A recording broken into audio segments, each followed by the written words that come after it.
Major breaking news. The Trump administration just declared the CFPB's funding as illegal. That means the agency that goes after credit bureaus and debt collectors could run out of money and shut down in early 2026. No funding means no watchdog, no one policing the credit bureaus, collectors, or the banks. Unless Congress steps in and gives it new money, which is unlikely. The CFPB could literally close its doors for the first time ever. Alright guys, major breaking. Shalom. First and foremost, giving all praises, honor, and glory to our Heavenly Father, Yahweh Ba'ashem Yahushai, Ba'ashem Racha Kadash. Double honors to the apostles, elders, and bishops of the great millstone who rule and teach well. Yahweh Ba'ashem Yahushai, Barakatham, peace and blessings, salutations as always to sincere Akim, Wa'akwath, listening and learning, keeping the faith and diligence of our Lord Yahushai, occupying in faith and the prophecies until all is fulfilled, and Lord will, we are redeemed. So these banks are about to go under. And, as we've been, telling you through the Spirit that we're in the midst of a great reset, according to, Klaus Schwab, the WEF, and these technocrats, we're in the midst of a great transition. And money as you know it is changing. When you go back to the very beginning of the CV19, that whole, pandemic, there was an accelerated and aggressive push to get people away from using physical cash into using digital payments. And that was deliberate, because if you remember back then, they were, touting cash as, dirty money, that it's not the most favorable form of payment to use anymore because it would spread germs and it would spread the CV19 or whatever, what have you. That's the narrative that they put out there, and a lot of people bought into it. And also, back then, that's why you saw a heavy push going into contactless payments. Like that was made very prominent during the pandemic, contactless payments using Apple Pay, the tap and go, the tap your chip card, and when prior to the CV19, using cash was normal. You know what I mean? Like it wasn't nothing to pull out some cash and pay for something. Now, 5 years later, like it's like you pull out cash to pay for something, and it's almost like it's people look at it like an old fashioned type of thing. Like you gotta get with the wave and just go digital. So this is the world that we coming into, and these banks that handle cash and things of that nature. We've seen over the past, like I would say like 2 to 3 years, really going back to like 2023, when a lot of those small regional banks, they started going under, and they were consolidated or bought out by the major banks, like JP Morgan, Chase, Bank of America, banks like that started buying up these regional banks because ultimately, we were telling you back then through the Spirit that these devils, they're trying to centralize the control of the banks, all right, so that when they're ready to implement this new digital system, everybody's going to be on board. Okay, it's not going to be no privatized banks that are going to have their own thing going on. Now, everybody's going to have to be centralized to the government and to the B system, you see.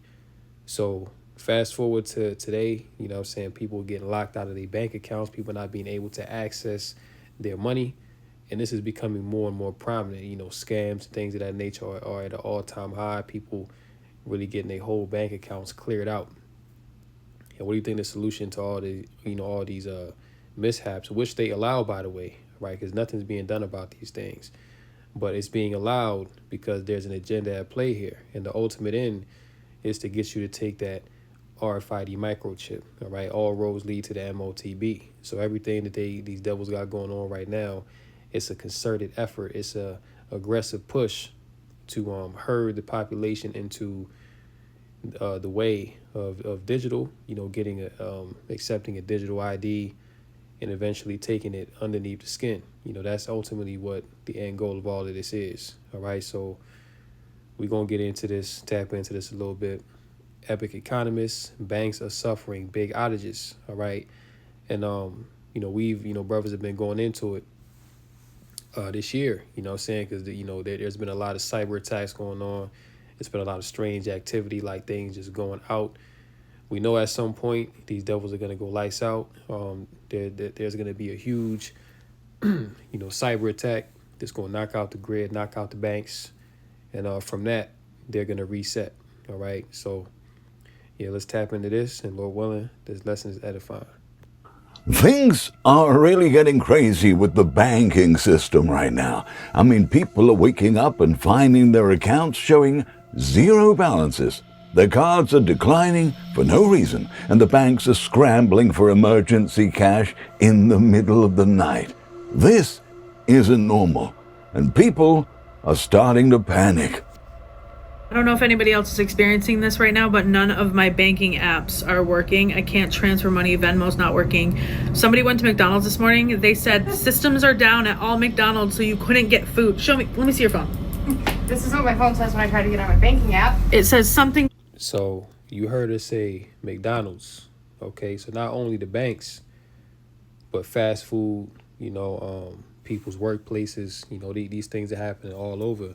And this isn't being covered on the mainstream media, because if people, were hip to this, then, of course, there would be a run on the banks. People would go and take their money out, which people wouldn't even be able to do that anyways, because you have a thing called fractional reserve banking, to where the banks, they don't hold all of your money in there.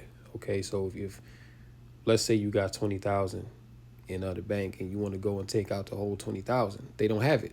All right, they might give you 5% of that and have to order the rest, but that's called fractional reserve banking. They don't, these banks don't hold the full amount of what you have in there. All right, so basically, your the amount of money that you have in your bank account is really not real.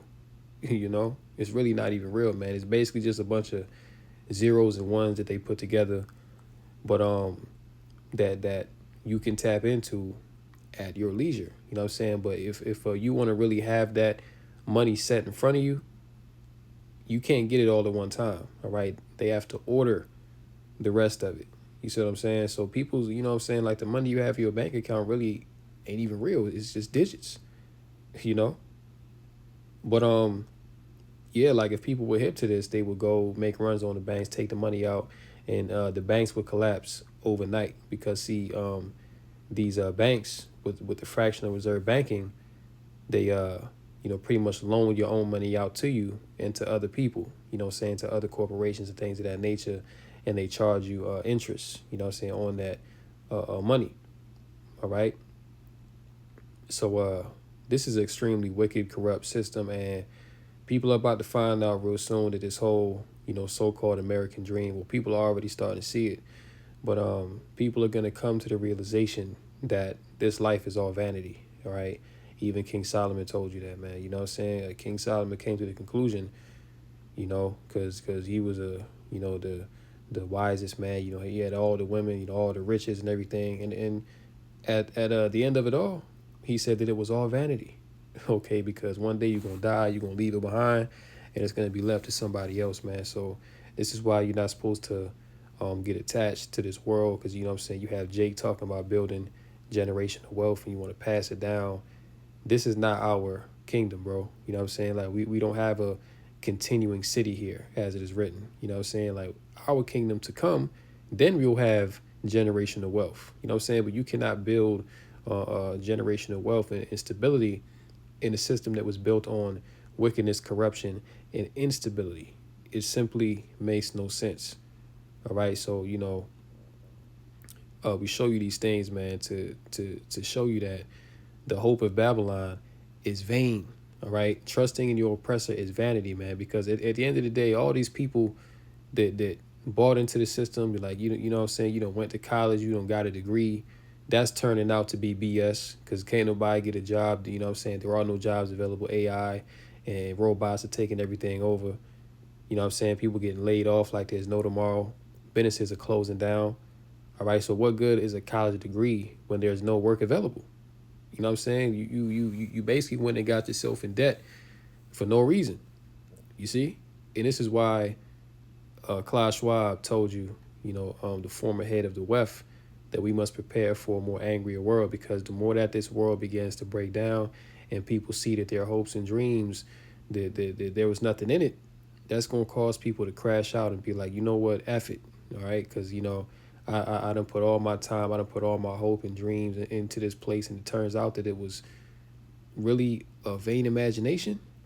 That's going to make people crash out, man. So definitely anarchy, riots in the streets, you know, because once these banks go out and nobody can access they money and have access to nothing, that's when it's really going to be go time, and they're going to take away the food and everything, man. So yeah, it's getting serious. Not right. Looks like something went wrong on our end. Please try again later. Every banking app right now is saying try again later. You guys, what's going on? Is this having to do with the shutdown?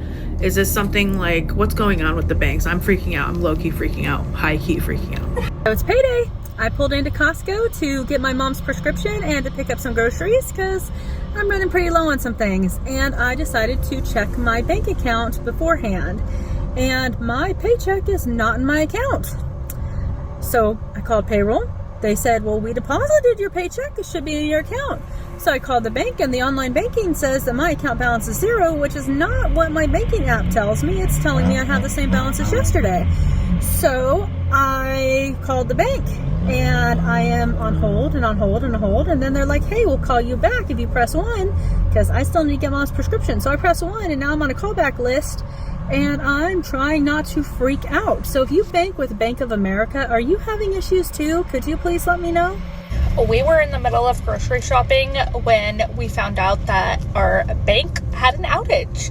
We logged into our account, thankfully we did, and it showed $0, which we know we didn't have $0 in there because one, my husband got paid today, and we're over here trying to feed our children dinner, and we cannot do that because there has been an outage for a few hours. Bank of America, do better, and you guys better count your days because that is wild. If you have Bank of America, y'all check your bank accounts right now. People are reporting that their money is not being in their accounts and it's empty. So if you got Bank of America, go into your accounts and make sure your money is up in there. All right, share this. Everybody that got Bank of America, don't know what's going on, don't know if there's a breach, but a lot of people are reporting that their money is not in there. Share this, be aware, don't know what's going on. Hopefully they can get it right. All right? I just heard from the bank regarding our safe deposit box, and the news is really bad. And see, real soon, because right now they call themselves trying to reopen the government, which, you know, whether they do or don't, I mean, the damage has already been done. All right? Like, I think this is day, 37 of the government shutdown. But people have already been laid off. You know what I'm saying? People have, you know, Trump has already said that people that got furloughed, they're not going to be entitled to back pay. You see what I'm saying? The airports are all messed up. You know what I'm saying? Like, there's been a whole lot of money lost. Like, since the government has been shut down, these banks have been taking major L's. You see? Businesses have been suffering, you know what I'm saying? Like, carrier, shipping companies have been taking major L's. All right, so the damage has already been done. So if they do reopen the government, number one, it's not like it's going to be a, you know, one-time fix-all thing, because it's only going to be for a temporary short amount of time, and then the government going to be shut down again. You see? So people are, you know, coming up on some type of relief, like, oh, yeah, finally, you know, they're going to reopen the government. I'm going to start working and getting paid again. And it's not guaranteed that people that work for the government, once they open it, are going to get paid any damn way. All right, because things are so backed up that people still might not get their paychecks on time or at all. You see? So this whole government shutdown thing, man, it's really like a damn soap opera. You know what I'm saying? Because with this whole thing, I've never seen so much back and forth and theatrics and, you know, oh, you know, point the finger, like, you know what I'm saying? All this is BS, man. All right? It's all theater to distract you from this right here. You know what I'm saying? And then Trump talking about he want to give out 2,000 stimulus checks. Like, that's not going to make things worse. So the bottom line is, you know, we got to get the hell out of here, man, because this, you know, this kingdom, this rule is a complete mess. And very soon, they're going to cut off the Medicaid. They're going to cut off the, Social Security. They're going to cut off all these benefits, man. You know? Healthcare premiums now are, so damn high that nobody can afford it. You know, even people that were on a decent plan, because now they cutting the Obamacare, you know what I'm saying, which made healthcare affordable for Americans. Now they cutting that. So a lot of people are now without health, health coverage. You know, coming into the winter months where people are, more sick and things of that nature. So it's really bad out here, all right? And people ain't seen that yet, right? But individuals like him, like older people, they're going to be especially hit hard once, all these benefits stop, okay? And, they stop giving out the checks and people, a lot of people about to be suffering, man. This is the beginning of sorrows. All the contents of our box are gone. They were sent to the state of New York and they were auctioned off. Everything is history. My wife's engagement ring, gone. 21 gold coins from my father, history. Jewelry, irreplaceable memories. What he just said, that's a spiritual, man, because when you read Ezekiel the 7th chapter, it tells you that their gold and their silver shall be removed.